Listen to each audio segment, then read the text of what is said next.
नमस्कार दोस्तों, आज मैं आपको इस वीडियो के माध्यम से ये जानकारी दूंगा कि एम्स ऋषिकेश के अंदर यदि आपके पेशेंट को कोई भी इमरजेंसी हो जाती है या किसी भी पेशेंट को कोई भी इमरजेंसी होती है तो आप एम्स ऋषिकेश में इमरजेंसी के अंदर पेशेंट को किस तरीके से एडमिट कर सकते हैं, यानी कि आपका उसका पूरा मैं आपको प्रोसेस बताऊँगा।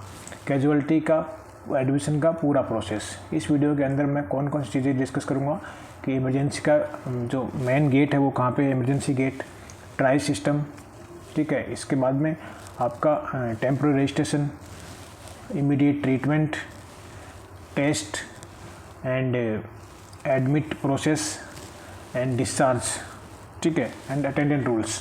तो इन सभी पॉइंट्स के बारे में डिस्कस करूँगा। फर्स्ट स्टेप 1 तो इसमें है कैजुअलिटी गेट। तो इसका एम्स ऋषिकेश के अंदर आप जैसे ही गेट नंबर 3 के अंदर एंट्री करते हैं, ठीक है, तो वहाँ पे आपको जो फर्स्ट बिल्डिंग आती है, ठीक है, वहाँ पे इमरजेंसी की बिल्डिंग ही है, ठीक है। तो सबसे पहले आपको यदि कोई इमरजेंसी होती है आपके कोई पेशेंट को, तो आप तुरंत इमरजेंसी के गेट पे आपको पेशेंट को लाना होता है। Step second, triage system.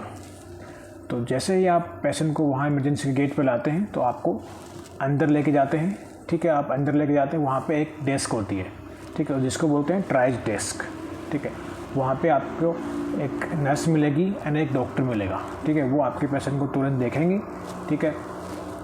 उसके बाद में स्टेप 3 उसके बाद में टेम्पोरेरी रजिस्ट्रेशन। इसके बाद में आपसे बेसिक डिटेल्स पूछी जाएंगी, जैसे कि पेशेंट का नाम क्या है, एज क्या है, पेशेंट का एड्रेस क्या है, ठीक है, क्या दिक्कत हुई है पेशेंट को, क्या इमरजेंसी हुई है, ठीक है।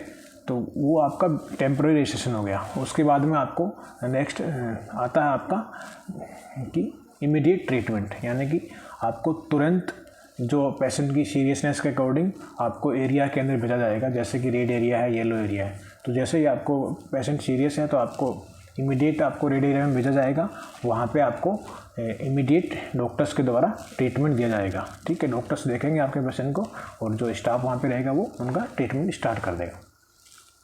इसके बाद में नेक्स्ट है इमीडिएट ट्रीटमेंट हो गया। इसके बाद में आता है आपका टेस्ट, यानी कि इसके बाद में था टेस्ट, यानी कि आपको जो डॉक्टर्स पेशेंट को देखता है उसको जो आवश्यकता होती है, जैसे कि चेस्ट एक्सरे है, CT स्कैन है या फिर MRI है, तो उसके अकॉर्डिंग आपको वहाँ पे जो स्टाफ रहता है और जो डॉक्टर रहता है वो आपको फॉर्म भर के देता है और स्टाफ आपको प्रॉपर गाइड करता है कि आपको पहले बिल करवाना है यहाँ पे इस डेस्क पे, उसके बाद में आपको इस बिल्डिंग में आपको लेके जाना है, ट्रॉमा वाली बिल्डिंग में, वहाँ पे आपको एक्सरे करवाना है या CT स्कैन करवाना है या MRI करवाना है, वो आपका वहाँ पे जाके तुरंत हो जाता है, ठीक है। देन इसके बाद में आपका आता है कि एडमिट डिसीजन, यानी कि जब आपके टेस्ट हो जाते हैं उसके बाद में रिपोर्ट्स आ जाती हैं तो उसके अकॉर्डिंग आपको देखते हैं कि आपके जो पेशेंट है, ठीक है, उसको कौन सी डिपार्टमेंट की आवश्यकता है, तो उसके अकॉर्डिंग आपका एडमिट होता है। यदि पेशेंट को एडमिशन की ज़रूरत होती है तो उसको तुरंत एडमिट करते हैं, जैसे कि वार्ड के बेड के अंदर एडमिट करना है या फिर ICU के अंदर एडमिट करना है, तो उसके अकॉर्डिंग डॉक्टर्स आपको एडवाइस करते हैं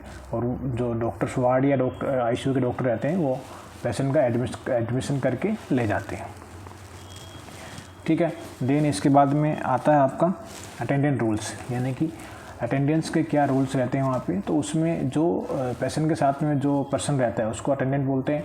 तो वह सिर्फ सिंगल पर्सन जो रहता है वो अलाउ होता है इमरजेंसी के अंदर, पेशेंट के साथ में सिर्फ एक पर्सन अलाउड होता है, ठीक है।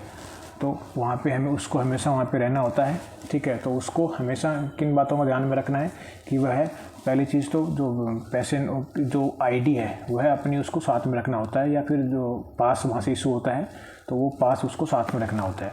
दूसरा, पेशेंट की जो पुरानी रिपोर्ट्स रहती हैं वो उसको हमेशा साथ लेके आनी होती हैं, ठीक है। इसके बाद में और वो जो अटेंडेंट वहाँ पे रहेगा उसको क्या करना है कि अपना जो उसका जो मोबाइल नंबर है वो हमेशा उसको एक्टिव होना चाहिए, क्योंकि कोई भी कंडीशन होगी तो तुरंत जो स्टाफ रहता है वो अटेंडेंट के पास में कॉल करता है, ठीक है, यदि वो आसपास नहीं मिलता। तो वैसे तो वहीं पे आवाज़ लगा देते हैं गार्ड्स के द्वारा, लेकिन यदि वहाँ पे अवेलेबल नहीं होता है तो आपको फिर कॉल करते हैं वो, ठीक है। तो ये सारा स्टेप बाय स्टेप पूरा प्रोसेस होता है, ठीक है। इसके अलावा कुछ इम्पोर्टेंट टिप्स हैं, ठीक है, जो कि आपको ध्यान में रखनी है या फिर आपको याद रखनी है उस टाइम पे, ठीक है। इसमें पहला है कि आप ID प्रूफ, यानी कि पेशेंट का कोई भी आधार कार्ड हो, ठीक है। आधार कार्ड पेशेंट का लाना बहुत ज़्यादा ज़रूरी होता है, क्योंकि आधार कार्ड के बेस पे ही आपका OPD का रजिस्ट्रेशन होता है, यानी कि जो इमरजेंसी का पेपर बनता है, ठीक है, वो उसके आधार पे ही बनता है, ठीक है, तो उसमें क्योंकि पूरा एड्रेस वगैरह लिखा होता है। दूसरा, उस पेशेंट की जो पुरानी रिपोर्ट्स रहती हैं तो वो सारी रिपोर्ट्स साथ में लेके आनी होती हैं, क्योंकि डॉक्टर्स जब हिस्ट्री लेता है, पेशेंट को देखता है तो उसको कोरिलेट करता है कि उसको पहले से ये दिक्कत थी, तो उस पहले ये चीज़ें हो चुकी हैं इसको, तो अब उसकी वजह से तो ये चीज़ नहीं हुई है। ठीक है, तो पुरानी रिपोर्ट लाना बहुत ज़्यादा ज़रूरी होता है।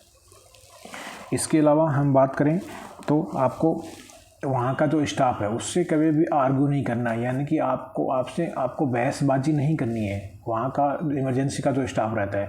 क्योंकि इमरजेंसी में क्या होता है, जो पेशेंट ज़्यादा सीरियस रहता है तो उसको प्रायोरिटी के अकॉर्डिंग ज़्यादा जो सीरियस है उस मरीज़ को वो पहले देखते हैं, जो कम सीरियस है ठीक है उसको बाद में देखते हैं, तो उसके अकॉर्डिंग वो ट्रीट करते हैं। तो क्या पता आपका पेशेंट ये ज़्यादा सीरियस नहीं हो, ठीक है, तो आपके पेशेंट को थोड़ा वेट करवा रहे हो, थोड़ा टाइम लग रहा हो, तो आपको उस टाइम पे पेशेंस रखना है। ठीक है, आपको समझना है उसकी कंडीशन को कि हाँ भी जो स्टाफ मेरे को बोल रहे हैं, जो डॉक्टर्स एडवाइस कर रहे हैं, तो उसको आपको मानना है। ठीक है, वहाँ पे काम रहना आपको। ठीक है, इसके अलावा जो आपका मोबाइल नंबर है वो हमेशा आपको एक्टिव रखना है। यदि बाई चांस जैसे होता है कि आपको स्टाफ ने मेडिसिन लिख के दे दी, आप मेडिसिन लाने चले गई बाहर काउंटर पे, आपको वहाँ नहीं मिली, फिर आप बाहर निकल गए गेट नंबर 3 से, बाहर फार्मेसी वहाँ ट्राई कर रहे हैं, और उस बीच कुछ पेशेंट को हो गया, तो आप यदि वहाँ पे नहीं हैं तो पहले गार्ड से आवाज़ लगाते हैं, तो वहाँ पे नहीं मिलते हैं तो कॉल करते हैं आपको। तो आपका जो मोबाइल नंबर है वो एक्टिव होना बहुत ज़रूरी है, क्योंकि यदि पेशेंट को कुछ बीच में कुछ हो जाता है, जैसे कि उसका हार्ट रुक जाता है, ठीक है, यानी कि कार्डियक अरेस्ट हो जाता है पेशेंट को, तो उस कंडीशन में वो आपको एक बार बताते हैं कि भाई हाँ आपके पेशेंट की जो हार्ट है वो रुक गया है और अभी हम CPR कर रहे हैं, यानी कि कोशिश कर रहे हैं, और ठीक है कि पेशेंट को दोबारा से जिंदा करने के लिए। ठीक, वो अपना पूरा कोशिश करते हैं। यहाँ पे ट्रीटमेंट भी बहुत अच्छा होता है। ठीक है, तो इसलिए आपको मोबाइल नंबर चालू रहना बहुत ज़्यादा ज़रूरी हो जाता है। तो ये है आपका पूरी डिटेल। यदि आपको इसके अलावा कोई भी दिक्कत हो रही हो, ठीक है, आपको कुछ चीज़ समझ में नहीं आई हो, ठीक है, तो आप मेरे को कमेंट कर सकते हैं, उसमें मैं आपको उसके बारे में आपको पूरा सॉल्यूशन मैं दूंगा। ठीक है, इसके अलावा यदि आपको ये वीडियो हेल्पफुल लगा हो तो आप इसको शेयर करें, जिससे कि किसी इमरजेंसी पेशेंट को इसमें हेल्प हो सके। ठीक है, थैंक यू, राधे राधे।